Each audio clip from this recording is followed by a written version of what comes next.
Two different panes all uploaded. My bad, sorry.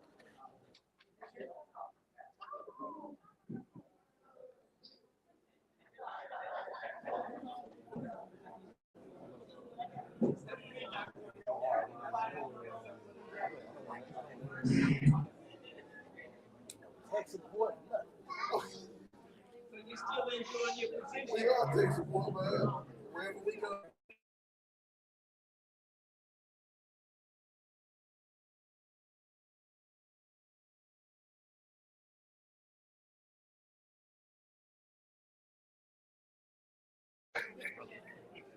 Sorry.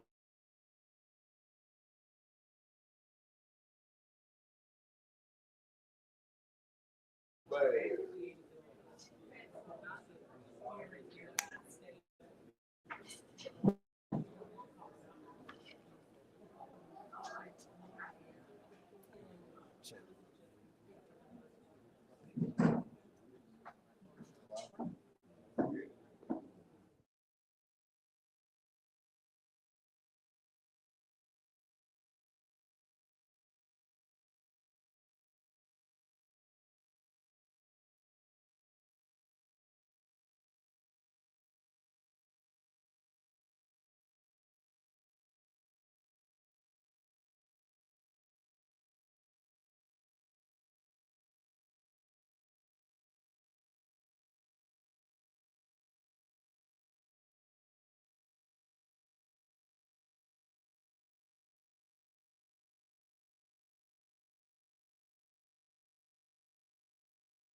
I believe is the deficit is that people think that this is just a trend when this is real life, right? This is not a trend.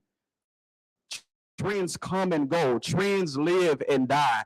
This is something that is important that we have to continue.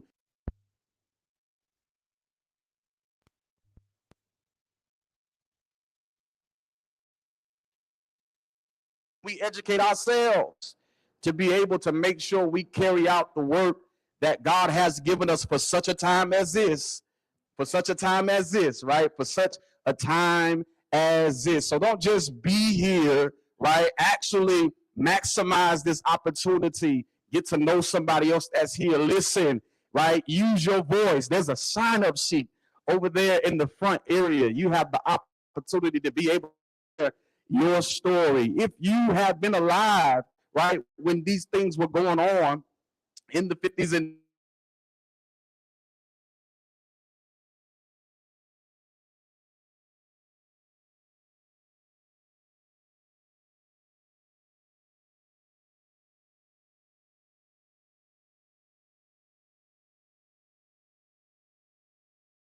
you to this space. There are bathrooms over here,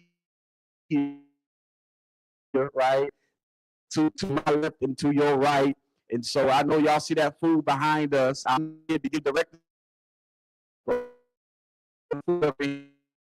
Amen.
we're having trouble connecting to the Wi-Fi. So I would just make that ask for everyone to help us out.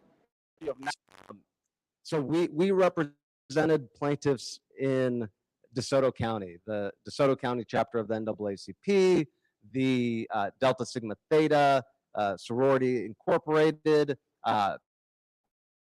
Robert Tipton, Mr. Harold Harris.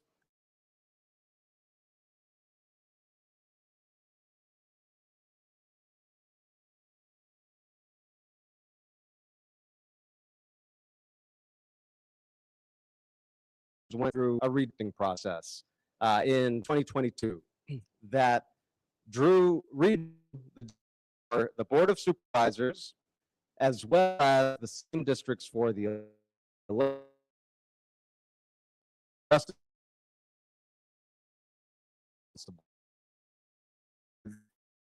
official same maps for the districts.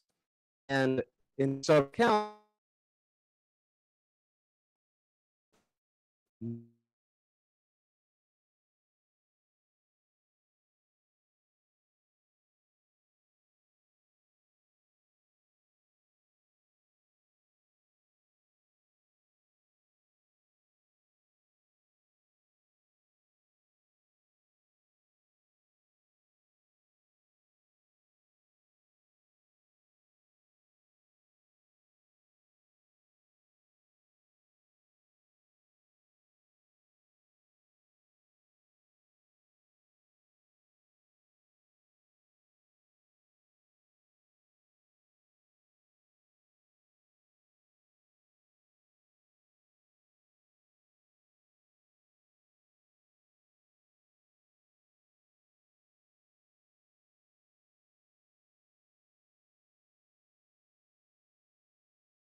That means that if the legislature is not going to have a hearing, the community will. And that's why we're here today, because the community wants to make its voice heard, to make sure that the legislature hears why we need these types of protections. And so what we're going to do here today is that we are going to hear from members of the community about your experiences with voting in DeSoto County or in Mississippi, wherever you're from. We're going to hear from members of the community about your experiences with barriers to voting.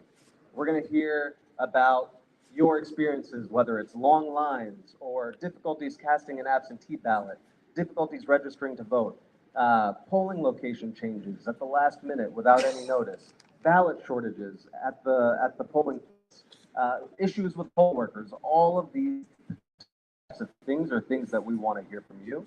And we'll also hear from the community about the importance for representation, the importance of representation at every level of government for the communities that you live in. And so everyone should have a piece of paper with them. If you don't, raise your hand and we'll get you the sheet of paper. It says Community Testimony Guide. If you don't have that, go ahead and raise your hand. We'll get you one of those sheets. Okay. Where did Monica go? Oh, Monica, did we run out of sheets? Okay, well, if we ran out of sheets, that's the thing, but if you don't have one, share with a neighbor, please. And hopefully everyone will be able to follow along. Basically what this sheet is a few guidelines, a few suggestions for you to be able to shape your testimony here tonight. If you haven't already signed up, you can feel free to sign up. We have a sign-up sheet out there. You can also just come to me and say, hey, testimony, can I get on the list? And we'll make sure that you're heard. So what do you say? What do you want to get up here and say when you provide testimony? These are some suggestions for what you can say. So first, introduce yourself. Your name, where you're from, why are you here? Then you can talk about your experience with voting in Mississippi. Have you or someone you know experienced barriers to voting? Have you experienced polling location changes or long lines? Of your community struggle to participate in the political process. This is really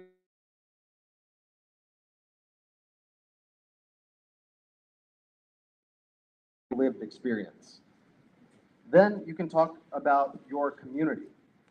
What makes your community unique? You can describe your community, the types of people who live in your community, the type of neighborhood that you live in.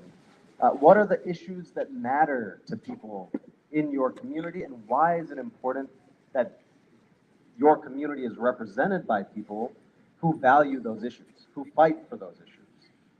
Do you feel that your community has meaningful representation at any level of government, whether it's local, state, or federal? And then talk more about that representation. Have you seen the ways that districts are drawn divide your communities in a way that might make your vote less effectual, less powerful?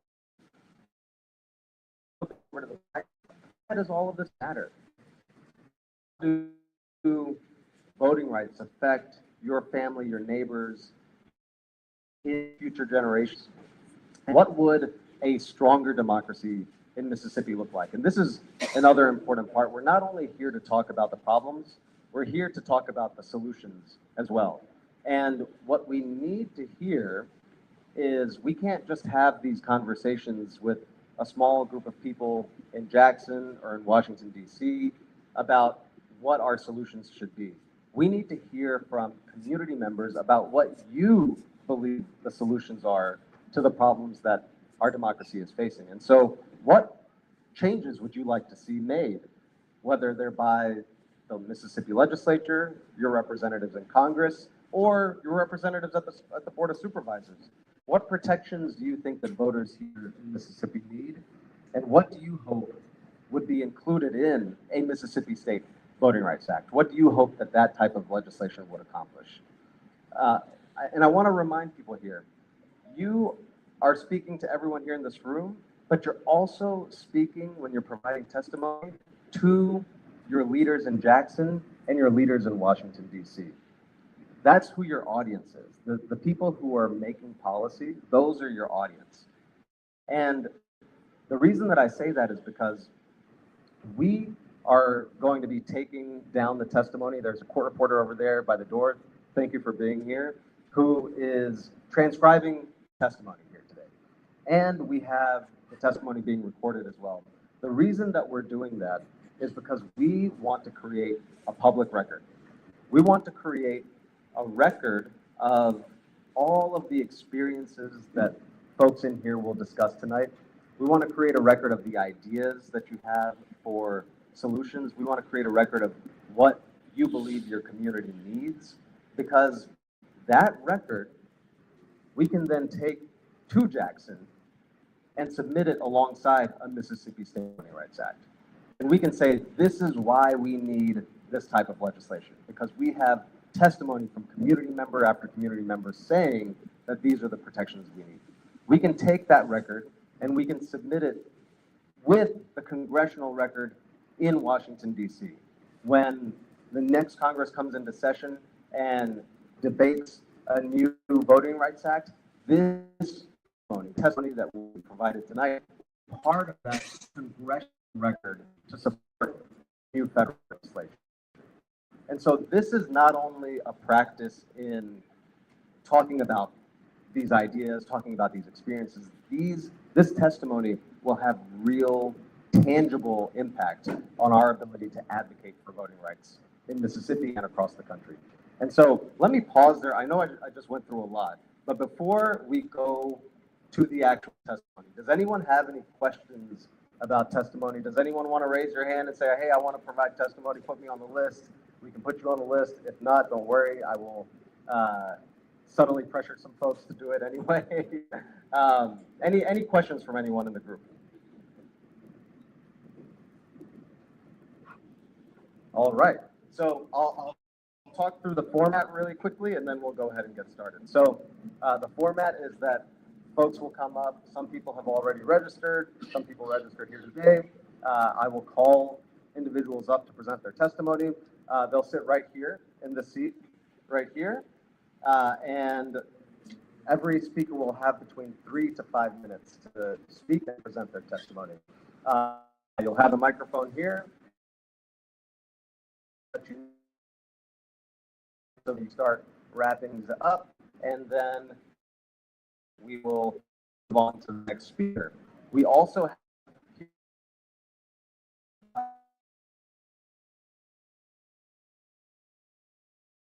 who is also co-counsel on the DeSoto County case, incredible attorney, and will be providing expert testimony later in the program about state voting rights acts and federal legislation as well. And she'll take questions from the group as well. And then we'll move into another segment of community testimony right after that. All right.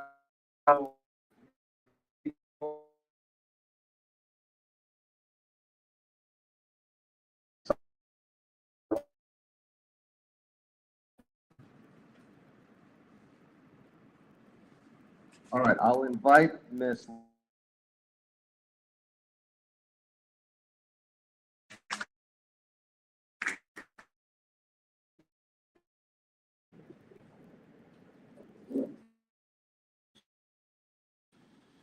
Thank all of you for the opportunity to be able to share tonight.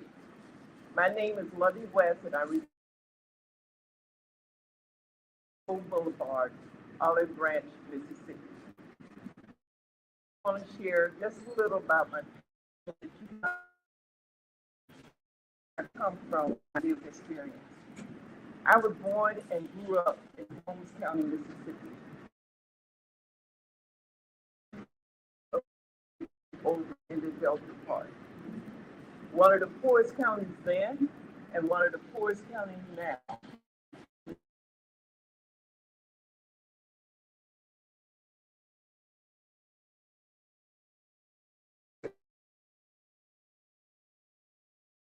where we live, to make decisions about whether or not we had employment, and all of those factors, healthcare, experience, scarred life, and many others have been scarred life because you were denied.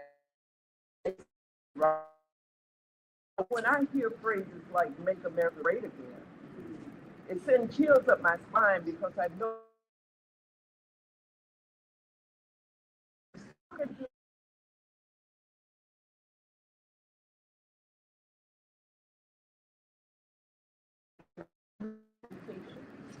he talked to the ones that held us back with economic opportunities and health care and so forth. But I move on to the present, and I look around and I think about my representation. I am so proud to be able to say that Senator Theresa Isom is my representative. That is the impact of redistricting. Without it being allowed the opportunity to have someone to represent me, I would have still been in the same situation where I would not have a voice in Jackson as a senator. Never did I have the opportunity to sit in a room and have a conversation with my representative prior to this because he was not interested. He didn't care enough to have a conversation with me about what was important to me, my livelihood. He didn't care about, and even we look at Southaven County that have some of the best school systems in some parts. It is not equal when you compare that to the Horn Lake and many of the other areas that are densely black populated. And so when I move into the future, and I think about what this means to take me back, where the school system for the next generations are not equal. What it means to take us back, where we don't have good care in our community. Mississippi now has the highest mortality rate in the country. And this is because we do not have a voice as African American, as black and brown. We do not have a voice that says that it's not, that we need good health care for our mothers, for our children, and for our families. Without a voice, we will continue to not thrive as we could. Thank you so much.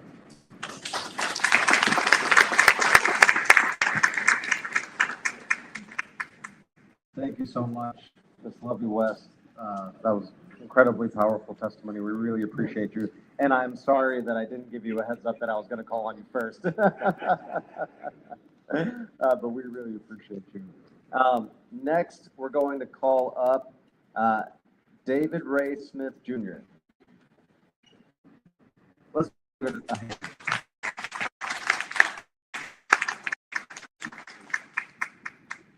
Hello, everyone. My name is David Ray Smith.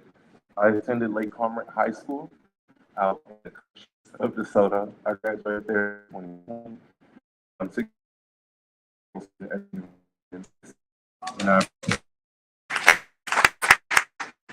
and I previously attended before last.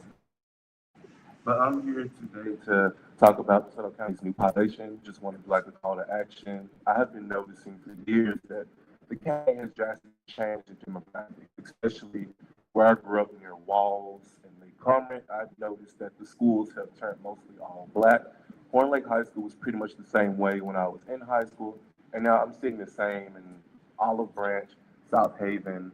It just goes to show that there will always be new maps needed to be drawn in DeSoto County. And so with the Calais decision, it makes it harder to support the Voting Rights Act of 1965 to justify, oh, it's racial discrimination. So it's important that in DeSoto County, I think that young people, everyone, get civically involved because we're in suburbia. And I think it is harder to mobilize people in the suburbs. I mean, people are working, commuting to Memphis mostly, and coming back home. I don't really see many people outside in the more suburban part of DeSoto County, whether it's we're in a more older part near the state line. And I saw the first activism in Southaven with the XAI. That's when I saw Keyshawn Pearson, environmental justice advocate. That's the first time, and I'm 24 years old, I've ever seen any type of activism in DeSoto County, period. And I thought that was remarkable. And I believe that this can be a stepping stone to activism in DeSoto County, and not just basing politics off of Memphis and then Mississippi proper. So I think that I'm optimistic about the future, but I just want more people to be involved. Hence, I'm like the youngest one in the room. But that's all I have to say. Thank you.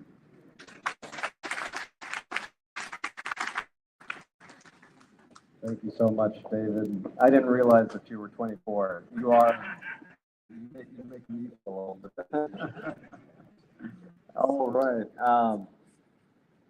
Let me pull up my list again.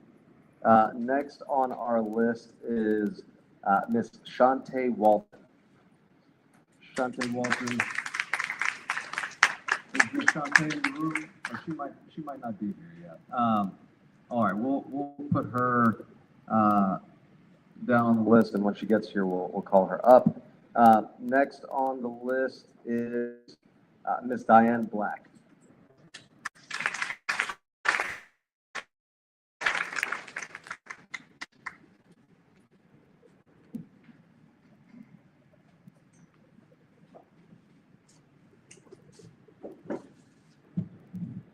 Good evening.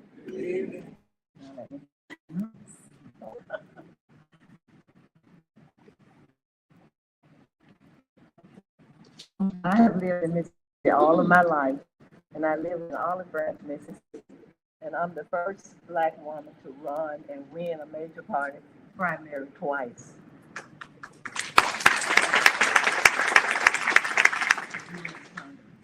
And also, I was the highest vote getter in DeSoto County during the last congressional race. I was first, Vice President Kamala Harris was second, and Joe Biden was the third vote getter. Okay, before I started running for office, I worked polls on several elections before running for several offices. One thing I noticed is that we would run out of ballots at certain polling locations. And there was an older citizen that was purged from the voters roll because of their age and not by their voter record. And the reason I know this because they were my relatives. They were in their 90s, and one was just a little over 100, and she just died last year. She was 110 when she died, but she was purged from the voter roll way before time.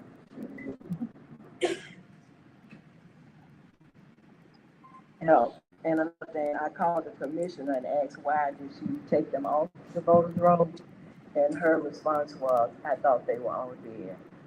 So Mississippi need a better way to purge their voters roll. So here in Mississippi, we have illegal voter roll purging. Mississippi need a voting rights act, one that would include automatic voters registration for eligible citizens, same-day voters registrations, along with 2 weeks of early voting. Purging the voter roll should require that all commissioners get proof of non-residence and check death certificates before removing anyone from the voters roll. Thank you for allowing me to express myself. Thank you. Thank you so much, Ms. Diane Black. Very much appreciate you being here and providing testimony. Thank you.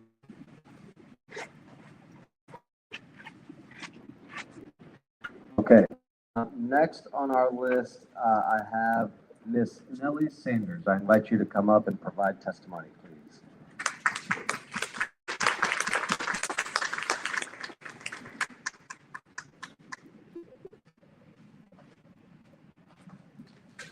evening, everyone. Good evening.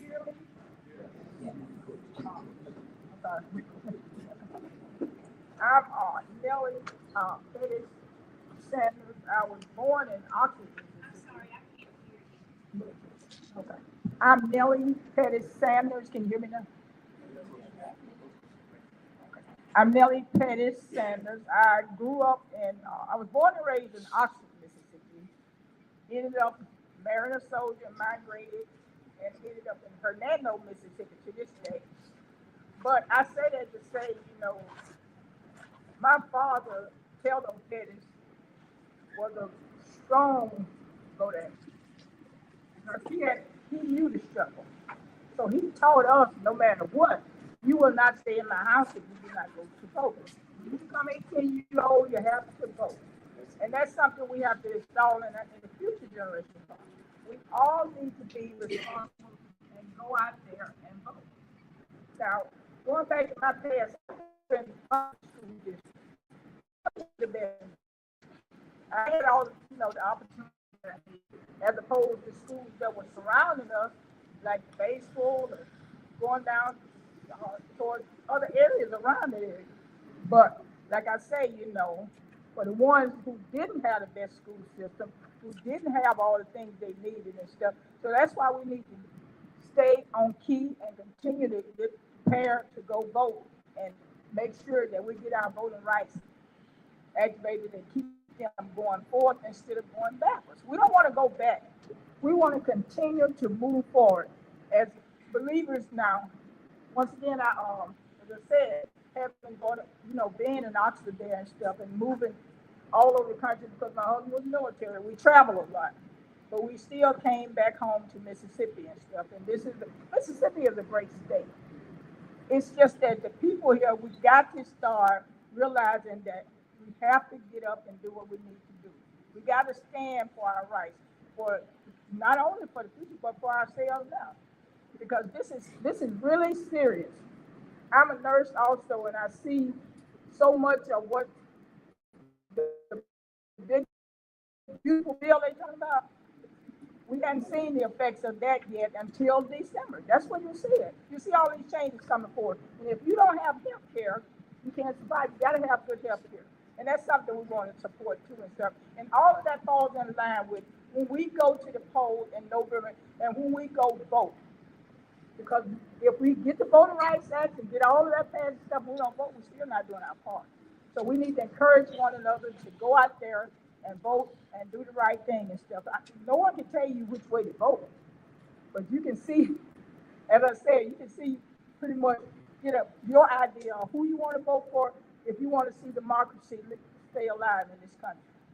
And that's one thing we want to always push for, democracy for all the people, for our grands, our great-grands, all over. So once again, I'd just like to say, let's stay on key, Mississippi, and let's not give up, because the battle is not over yet. And also, I'd like to say, I'm a Christian. I was born and raised in the church all my life, and I believe. I get on, I pray. But once we pray, y'all, it's time we get up and start moving. Got to start moving.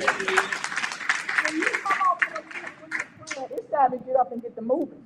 So we need to be active. Martin Luther King didn't just stay in the church. He got out there, and we got to keep moving. And so Mississippi, you know what? This is our chance. Let's be positive. Scott, there's a chance that we can put him in there if we would get up and go vote, and if we can get our young generation to move forward and support us. So once again, I want to thank y'all for giving me the opportunity to speak, and thank you so much. Thank you so much, Ms. Nellie Sanders. Really appreciate your testimony and being here tonight. I see that the food has been set up back there, and I see some of y'all looking back there. And so I don't want to keep folks from the food.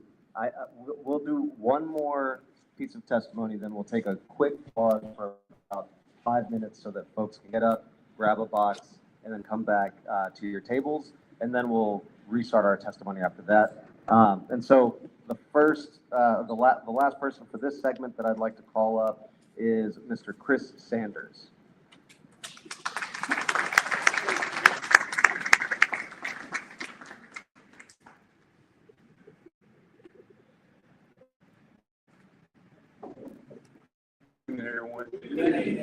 My name is Chris Sanders, and I'm from New Orleans City.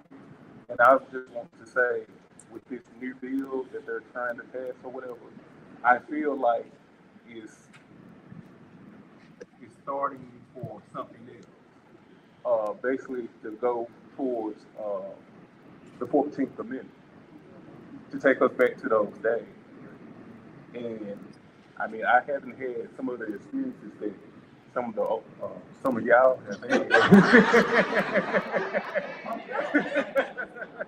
And some of you have had, but with the little experiences that I had, no. So that's all I have to say. And thank y'all.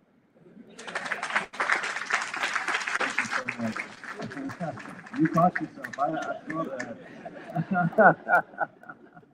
All right. Thank you so much, Chris. We appreciate you. All right. At this point, we'll take a quick break so that folks can get up, grab a box to eat, and sit back down at their tables, and then we'll get started in about 5 minutes. Thank you, everyone.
It's a wireless internet box.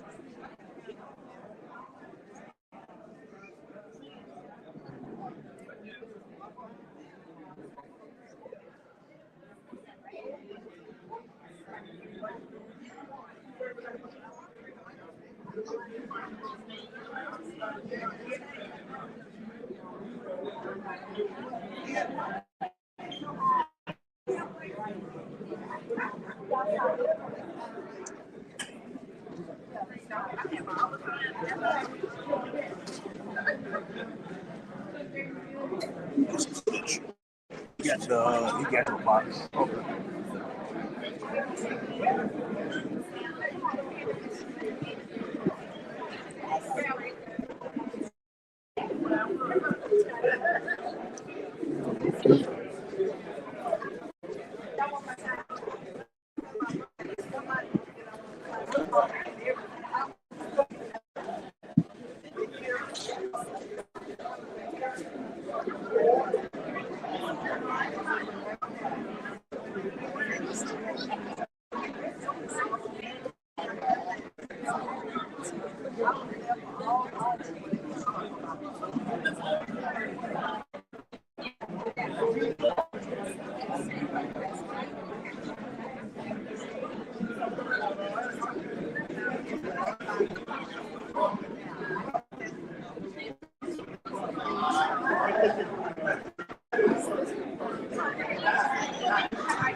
voter suppression bill.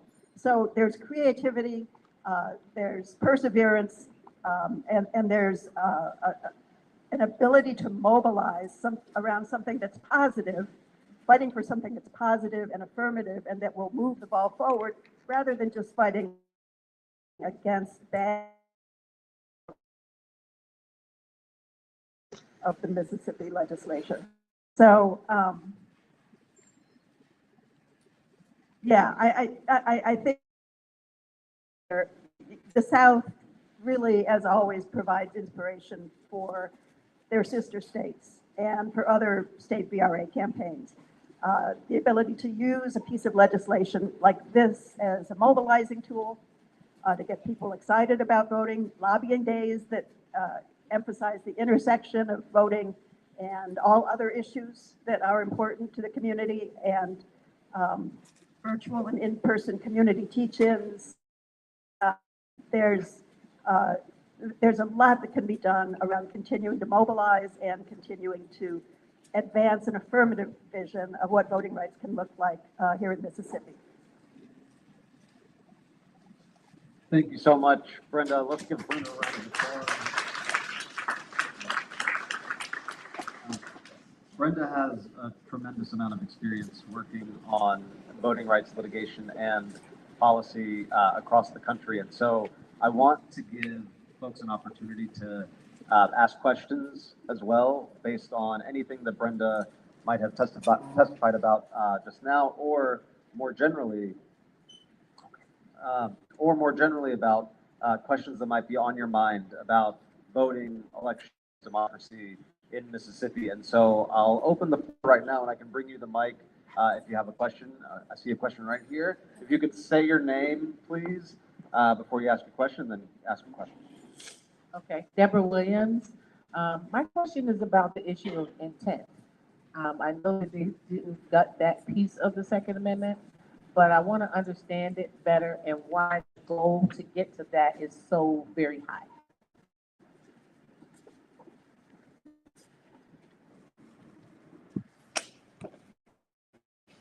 Yeah, no, that's a really important question. I mean, the whole reason why Congress amended the Voting Rights Act back in 1982 was because the Supreme Court even then was trying to make it harder to win those cases by saying you couldn't just prove that your vote was diluted by the at-large system or by the map that was adopted. You had to prove that there was evil in the hearts of the people who enacted the legislation, and somehow or another, federal courts don't like to find that there was hearts of legislators passed these things. And so the whole point of the amendments back in 1982 was to say you could prove a voting rights case without having to get into the intent was bad, good, or indifferent. If you could prove it had an effect,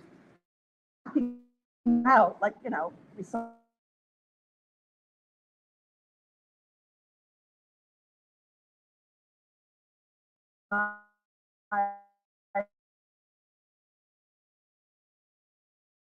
that, oh, but we really think Congress actually meant when they did that you still had to prove intent. I mean, it's just really indefensible on any kind of logical grounds. And so one of the things that these state voting rights acts are trying to do is to restore a standard that is that makes more sense, that makes it realistic to be able to prove that your vote has been diluted without having to have this finding that somebody had evil in their hearts. And so that's part of the impetus behind these acts. Any more? Okay, I see a hand over here.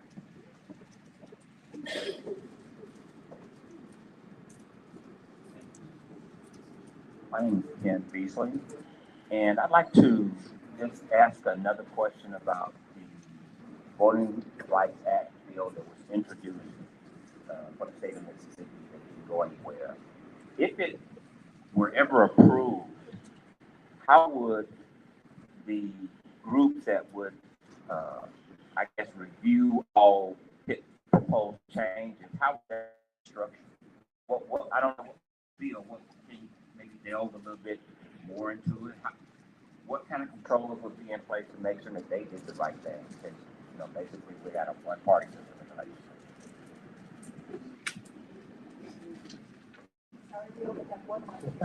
Okay. I'll go next time.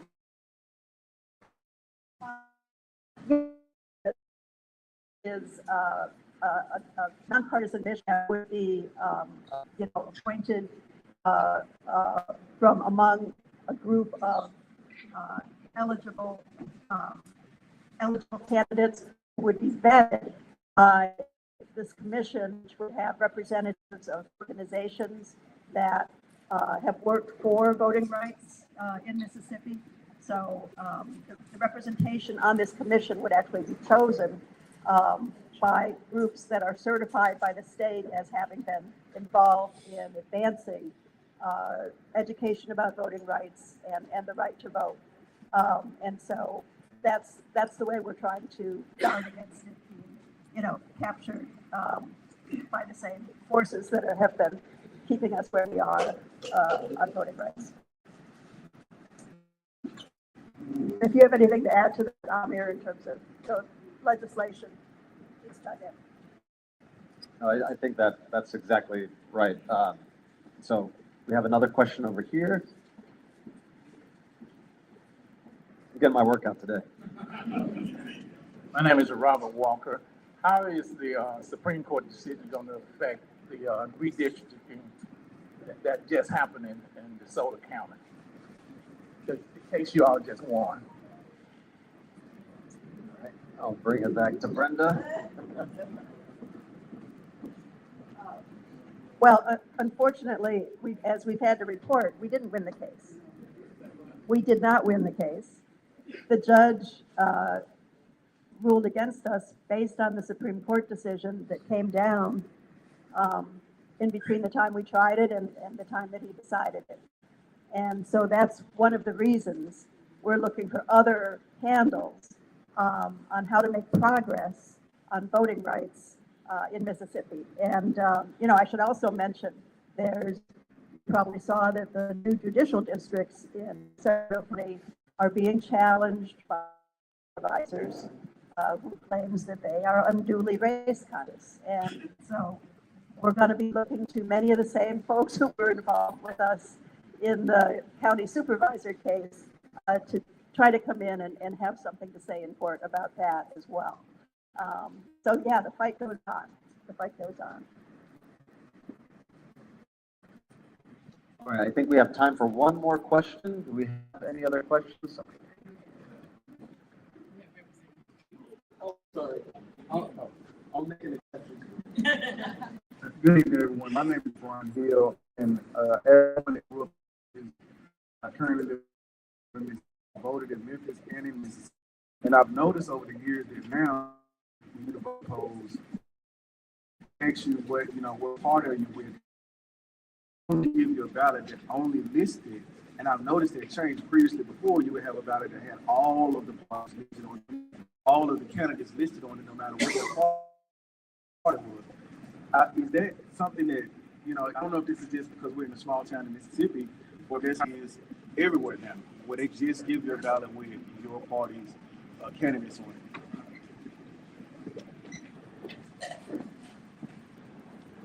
Well, my understanding is that you're to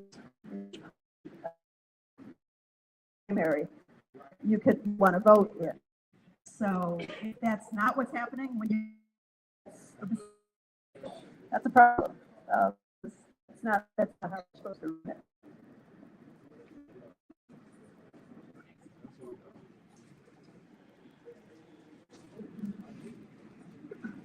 This will actually be the last question. I have a question. Now, they're saying that they intentionally wrong. Now, as a legislator, I say intentionally do these because they're not equally divided by party. Because we have a redistricting committee now that has 4 Democrats and 7 or 8 Republicans. So that is intentionally. when you have a group like that trying to do a map and you wanna, not intentionally make one the other or whatever. So I think y'all need to know that too. When we be making these committees up, these committees are not done equally. Do you want to respond? I agree. Yeah, and I think, I think the point that you're making is that you don't need to get into the hearts and minds of these legislators to understand what's really going on. You can just see what they did and the effect of what they did. And it's the same with how the lines are drawn. It's the same with when you look at a particular map and you see how they're dividing communities, how they're packing certain districts, cracking certain communities to span multiple districts. It's clear what they're trying to do. It's not like they can't see where black folks in Mississippi live or that they don't know where black folks in Mississippi live. Right? And so, right, exactly. So we know what they're doing. What the Supreme Court has done with this lawsuit, with this decision, is require an unattainable, in most circumstances, unattainable level of evidence that requires us to try to get inside the hearts and minds of these legislators, which, they know the script.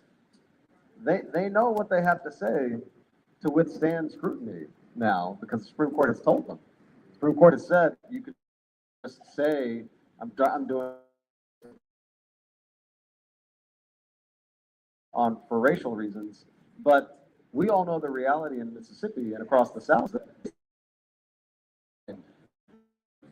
And so when saying, well, we're just trying to maximize our own party's advantage, what they're saying is we are discriminating against folks. And so I think that's an important point to remember. And that's also why we keep saying that just because this court didn't agree that we didn't make out a Section 2 claim under this new name, that's not discrimination. There is discrimination. Figure out now, as a community coalition, how to combat that discrimination.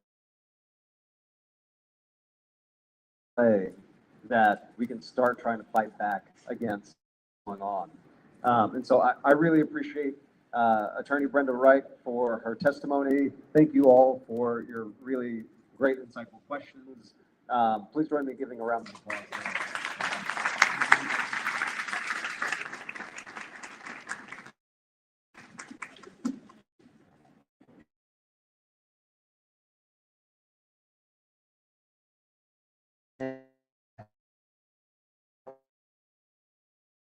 To provide testimony today. No. All right. We'll move on for TK Gaines. Oh, Miss, I'm sorry. Can we get a round of applause for Miss TK Gaines?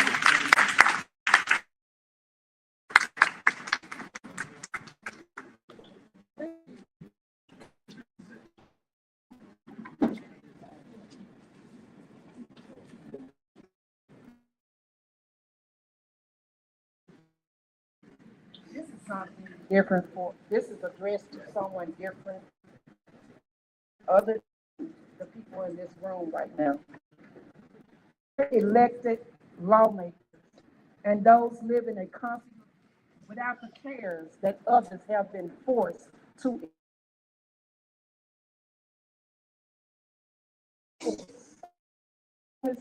And I am a proud Mississippian who is not proud of those things done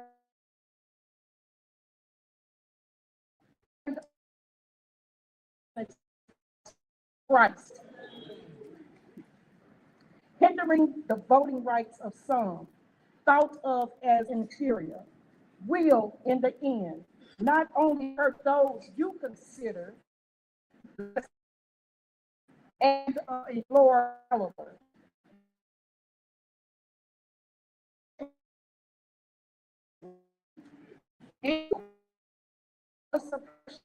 and causing people to struggle unnecessarily more and social problems that already exist and will continue to grow at a higher rate within home code spaces.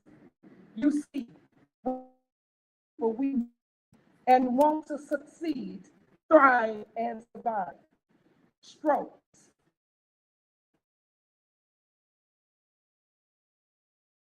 alcoholism, and pedophilia does not discriminate, and they from every single regardless of sex, religious affiliation, or socio-economic. So withhold representation is damning, a tragedy, hate crime, to affair, subjecting vulnerable people to deadly shortening spans, limiting access to needed caps on Medicaid and Medicare, and failing to address the mortality rate who are pregnant, a penalty.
And with that,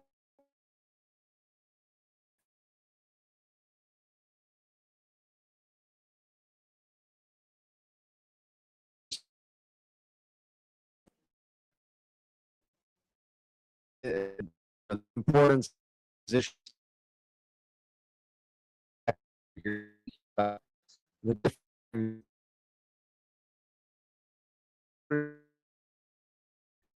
adequately level of government, whether it's in DC. So next on the list we have Ms. Carol.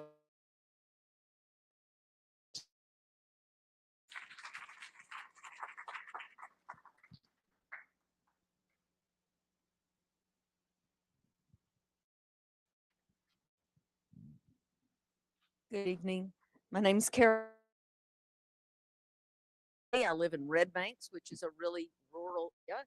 I grew up in the Mississippi Delta, so I have had lots of experience with some of the things that people have been talking about.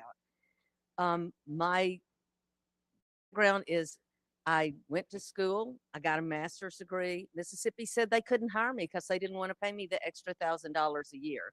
So I went to Texas and I lived there for 30 years, came back to Mississippi, went to go register to vote. I was getting my driver's license and I checked the little box, said, yes, I was going to register to vote. I went to vote and lo and behold, I was not registered. So I had to go to the Chancery clerk. I did not get to vote in the governor's race that year. So the next year I go to vote in the primary.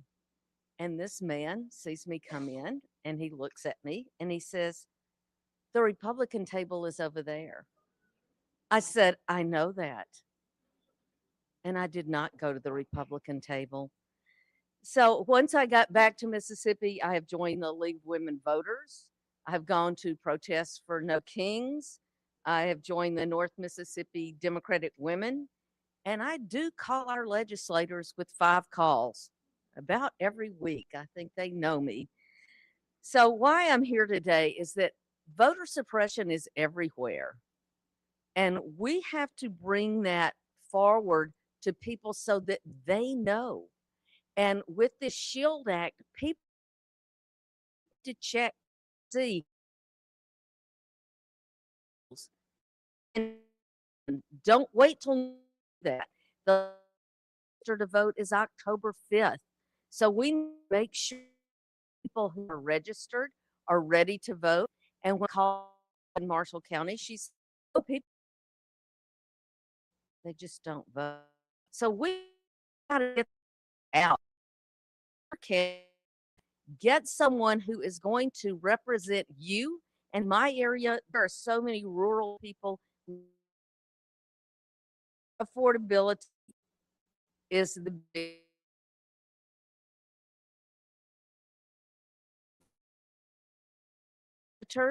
and our U.S. representatives that they seem to be kowtowing to.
To be a poll watcher, a poll voter, volunteer. To see and participate in the political process. And that was a beautiful thing. But over the last, you can count it 10 to 15 years, you can see how the powers that be want to dilute the power that we have. So with every vote, with every action, with every lawsuit, with every oppressive act that's being done, it just ignites in me the opportunity to do something different, to do something more, to want to do something more. So like the 24-year-old in the back, you know, I do want to see this county change. And I did so much, even a few years ago, not just participating in voting, poll watching, poll voting was enough for me. I also got the courage to run for a local office, even for a state office. Wasn't successful as some, but still, to see the process work and see how you can get your voice out there, make it an attempt to change the state and do good, do your good for this state, for this county. Again, I think that's a beautiful thing. Still encouraged, still want to see people do well, still want to see people get over that mark. What I wanted to say is being 58 years old, I remember the days when I grew up in country Mississippi and my grandfather was a sharecropper. I remember the struggles that they had, even just as a young boy, raising their family, and the amount of effort and energy that they had to put in just to make it even at that time.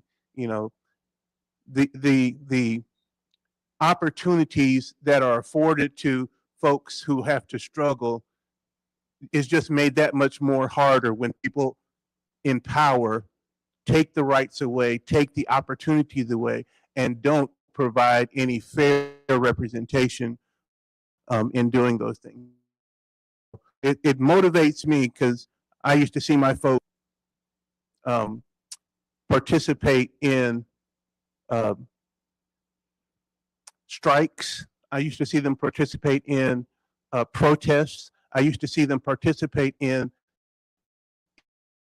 equal rights even back in the early 80s. And today is no different, where we have to do the same. We have to participate. I'm not sure if it's being said, but in DeSoto County, there's somewhat more than 200,000 people in DeSoto County. In most of the elections, it's very hard to get people more than 30% to vote. 30% out of 200,000 people is just 70,000 people. So that's very few people who determine what's going to happen with the schools, with the laws, with the judgments, with other people that are put into place here. So there's lots of work that's yet to be done. There's lots of work that needs to be done. I'm here just to be a part of the solution and make this state, make this county, make my area better for the future. Thank you so much, Mr. Chandler. We appreciate you being here and providing testimony tonight. I am going to go down our list of speakers. Several of these folks I have not been able to confirm are here, so I'm just going to make sure by saying their names that if they've come in a little later, that they have the opportunity to testify. Mr. Timothy Brown, Mr. Cameron Sandifer, Curtis Stuckey, Janine Cars. Would you like to provide testimony, Ms. Cars? Okay.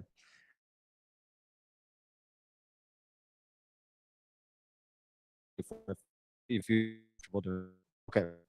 Thank you. Not to mention that testimony here at the table outside that will and collect that and make that part of the public record that we're creating here tonight, so that your testimony can still support the advocacy efforts. Let's see.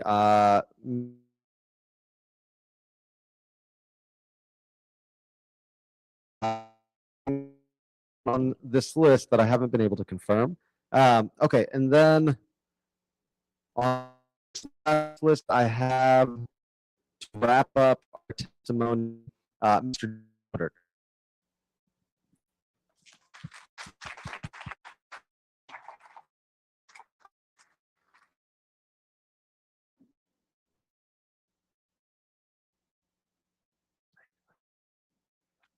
Bring me some notes up here. I got so much to talk about. All right, good evening, everybody. I am Jay.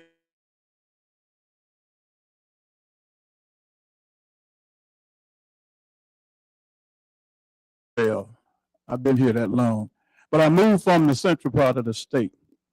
And let me say that I graduated in Eupora in Webster County. I was a recipient of the Voters' Rights Act. I was elected into office. There's a city council there in Eupora for 8 years, and then also went to court with the county supervisors, and then won 1964. So I've been at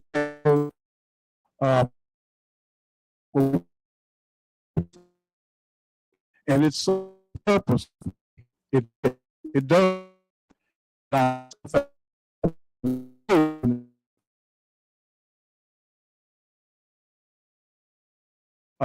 It was to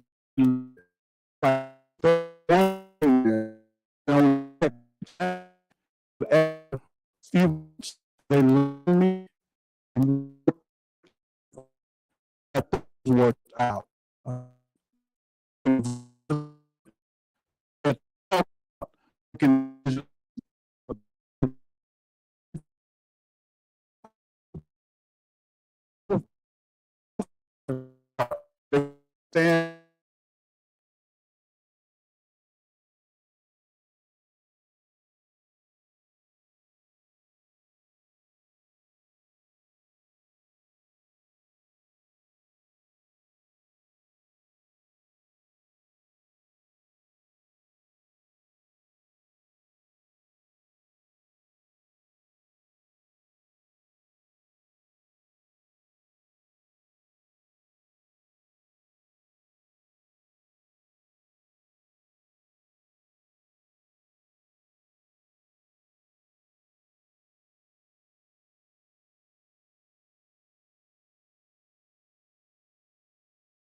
In this county, we're in the stores, Walmart, Sam's, we're in these restaurants, we're shopping. You go look now, and half the people in these restaurants are African Black Americans spending their money. Look at the revenue in the county, how it has improved since this 30-40% of blacks have moved here, because we spend money. You all know that. But yet, when that money goes out there to the courthouse, we have nobody there to decide where it's to be spent. It makes a difference when we're there. And when you're there, when you're not there, let me tell you from experience, you're not counted. You're not going to be thought of. Somebody has to be sitting there to say something. We were talking about the Supreme Court. Conjure Jackson, I love her. She is fighting for us, y'all. But she's pretty much by herself, but she always give that other side. She's fighting, and she continued to fight, even fighting Clarence Thomas. I mean, she's fighting him. And that's one thing I think I asked the mayor at the last meeting that we held, the Supreme Court. Where in the Constitution does it say that the Supreme Court can change law? Where does it say? Can anybody tell me where in the Constitution that's written that they can change law, they can gut law? I think that's where we ought to go from, the Supreme Court. How can they change law?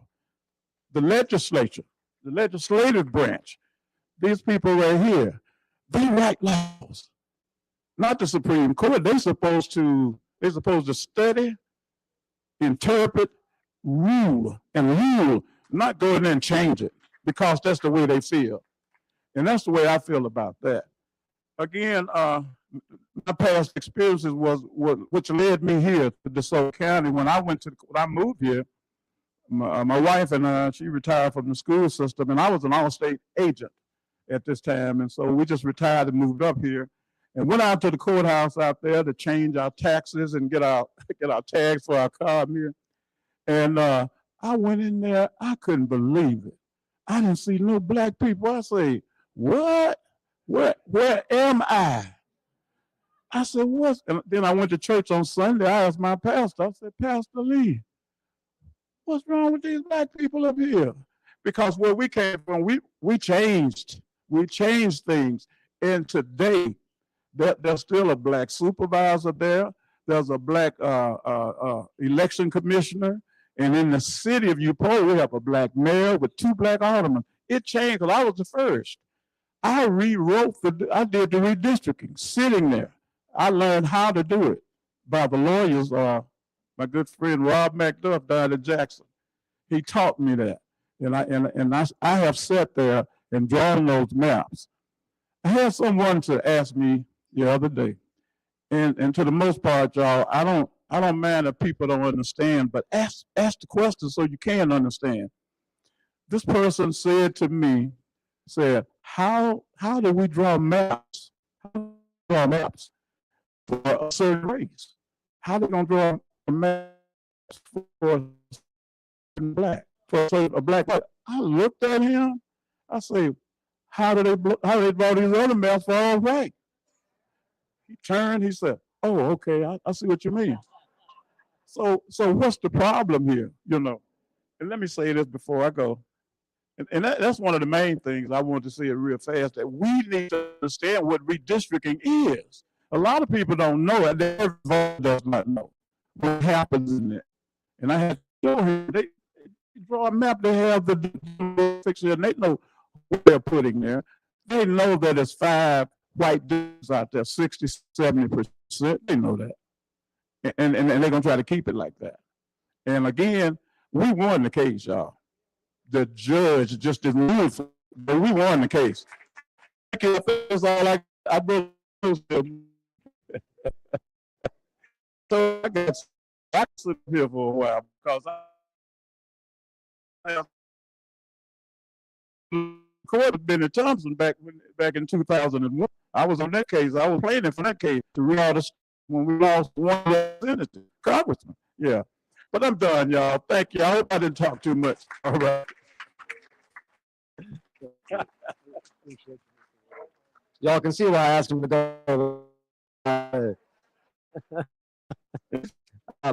did. Monica just told me that I miss one person, and I didn't see your sign up, and so I apologize. But Ms. Pat Brady, would you like to testify?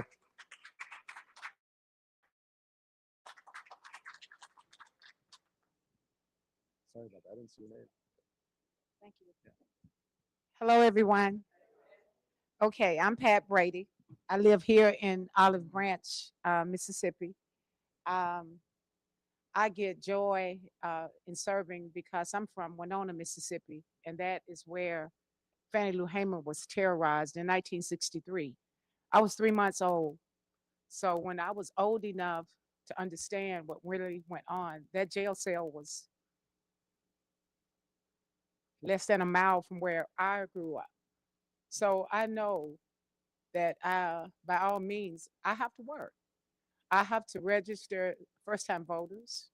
I have to be motivated and mobilized, and I have to continue to encourage, no matter how it look. Um, I'm not afraid to serve. I do work in my community as much as possible. I'm very concerned about my children and my grandchildren's future, your children and grandchildren, and even you. My mom is 95 years old. She lives in Winona, Mississippi. And when I was growing up, my mother worked elections. I didn't understand exactly what she was doing then, but as an adult, when I went to Russ College and Ida B. Wells Museum there, and as I have traveled across not just the United States, but across the world to see how people are being treated it does me, it gives me energy and motivation to say, okay, I got to make a difference. I'm not just here to live. I'm here to serve. And I just thank God for the opportunity. And I thank God for you all that are serving, that are boots on the ground, that's doing the work. We just have to continue to encourage our families when we're having lunch or breakfast or dinner. It's okay. Children, working the not school system, but able to register at least 100 first time. When I really get the energy, I go to a barber shop and they'll allow me to sit out there and register voters. Really not afraid. So you can't be afraid. You got to keep on keeping on. You got to just encouraging the people that you are around, in your job, in your church, wherever you are. Sometimes I'm at the mall, and if I see somebody that's young and they look like they may not be registered, I'll ask them. And not just in Mississippi, where if they say they're from Arkansas, I'll pull it up on my phone and find that registration and say, hey, do this. So, and then I know enough people in Mississippi when I'm in one county, I can email those things to lawyers that I know that will send it to the circuit clerk. So we have to be mobilized. And once we get these people registered, gas is so high, y'all. Can you imagine if it gets any higher? They're going to use that as an excuse. So we got to get them there, which means we have to make sacrifices. So we have to mobilize with our cars and our trucks and our buses and whatever it is that we have. So again, I thank you, and I thank each one of you all, and thank you, State Senator, for sending me the text. I really supposed to be at Bible school tonight, but I came on over because I know how important it is. So safe travels, and God bless each of you. Thank you so much, Rady. We appreciate you being with us here tonight. And it's a fitting way to conclude our community public testimony portion of the night. Can we please give everyone a round of applause who testified?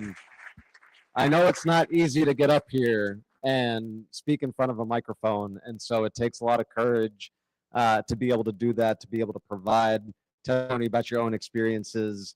And so we really, really appreciate everyone who came up and testified. Again, I'll remind folks, if you didn't come up and testify tonight, you can submit your written testimony. We have those forms out at the table next to the elevator. And so please, if you have a story to tell, if you have wishes and desires for our democracy and how our democracy should look like in Mississippi, then please fill out that form and we'll include that as part of the public record. At this stage, what I'd like to do, we're grateful to be joined by our legislators here today, and I wish we had more.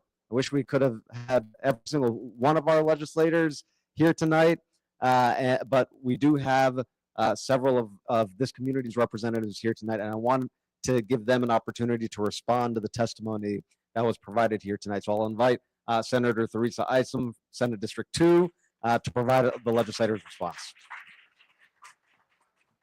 Well, good evening, everyone. And thank you all for being here. I'm truly grateful to each of you for coming out, saying a few words. So important, because from running this race on last year, there were a lot of irregularities. There were things that came up. People would call and say what was going on at the polls. So now that we have these laws that have been enacted, it's probably going to get. So we need you all to come out and vote. I need you to come out and vote. On April 3rd, session was going to be over on April 5th. A committee went in to the Rules Committee, and they made a decision that they were going to remove my seat on that day. That didn't happen, with God's grace. So now that the council decision came down on April 29th, the governor said we're going to have special session. On tomorrow, I was supposed to be in Nashville, but this afternoon, I got a call that says we're going back in session on tomorrow. So, y'all, the games are being played. We're supposed to be there at 3 o'clock tomorrow. The announcement was made at 2:30. So it's about what they want and who they want. There are 52 senators. There's only 18 of us that are Democrats. We have to be strong. We have to vote so that we're voting for you all as our people. I get a lot of phone calls, a lot of phone calls. I listen. I respond to emails. My heart be so full sometimes. It's really hard, but I care. I'm a nurse by trade, so I have a caring heart.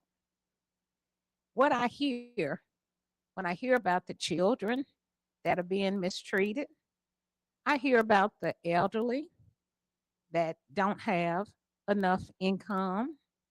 I hear about people that can't get their medicines and about people that having problems with housing. That fight has been here for a long time. But we have got to stay together, vote together. We have candidates in the room. We'll get them to stand.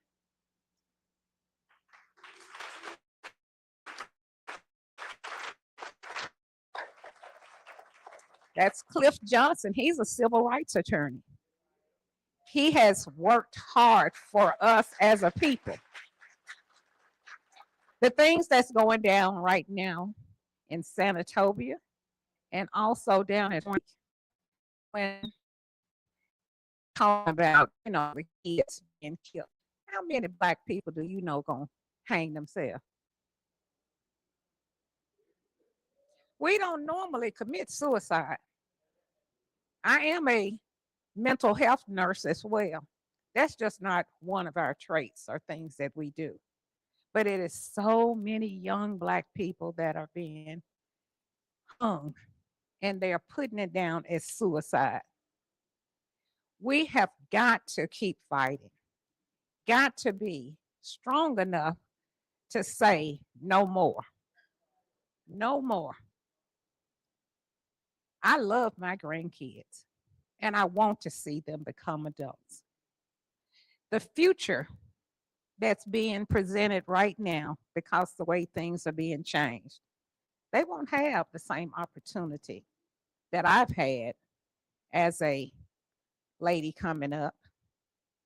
I have been for many times the only Black nurse that held the position as a nursing officer or as the director of the nursing school or as the house supervisor.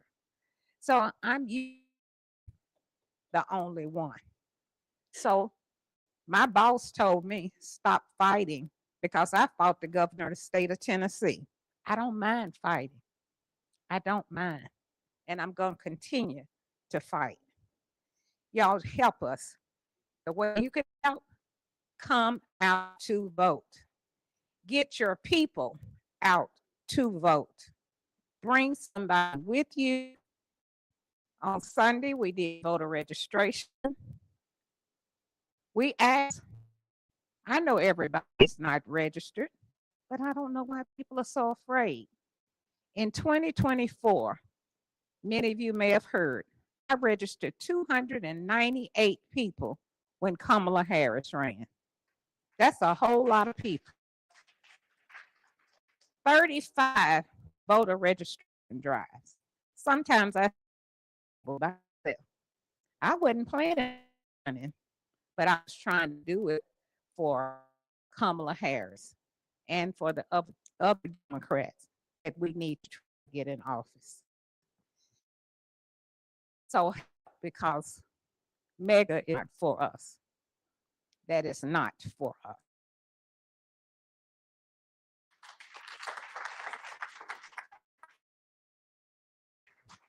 Thank you so much, Senator Isom. I just want to remind folk that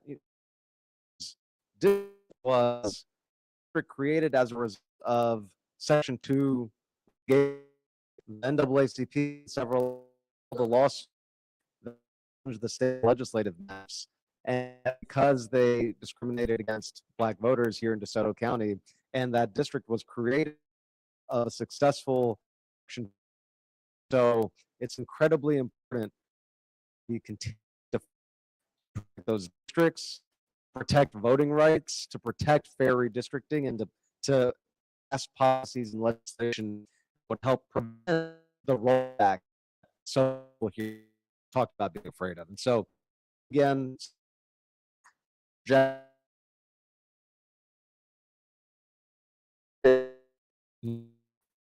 wanted to a few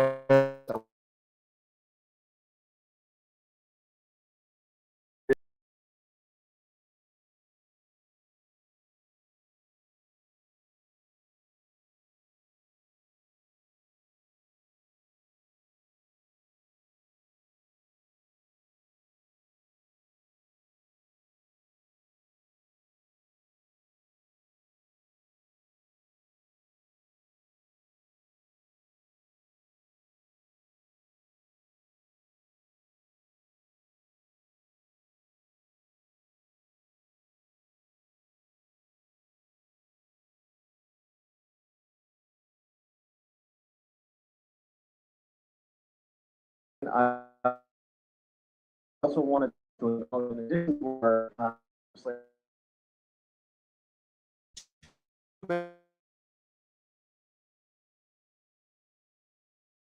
Paul's here. Thank you so much for being here with us. And thank you to everyone here who has come out tonight. We've heard really incredible testimony, really important testimony from community members that were part of the public record.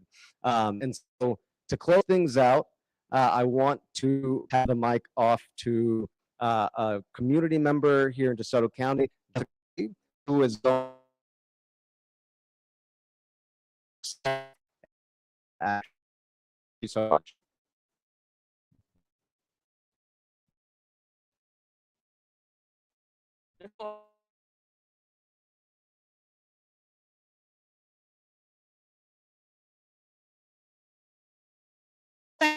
Coming out tonight, here we do a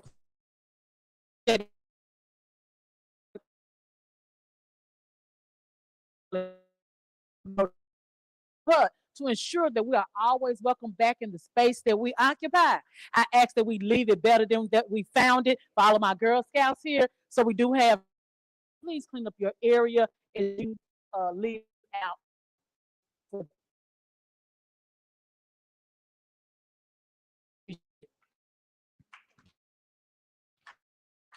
All right, strong communities begin.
And create opportunities for future generations.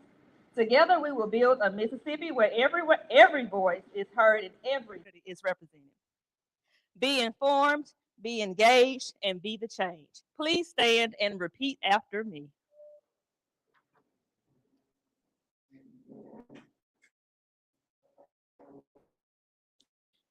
Advocate, connect, action. You have received action. Go act.